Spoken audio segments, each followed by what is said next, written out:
মার্ক্সবাদের সঙ্গে গান্ধীজির এই বক্তব্য মিল আছে। মার্ক্সবাদীরা এবং কার্ল মার্ক্স নিজেই বলেছেন যে শোষণহীন সমাজ ব্যবস্থা কায়েম করতে হবে।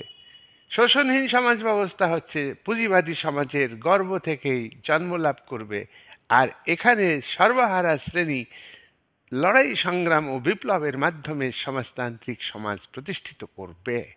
কিন্তু গান্ধীজির যে রামরাজ্য, গান্ধীজির রাষ্ট্রহীন গণতন্ত্র, শোষণহীন সমাজ, এখানে কোনো ক্লাস স্ট্রাগল হবে না, এখানে কোনো রেভলিউশন হবে না।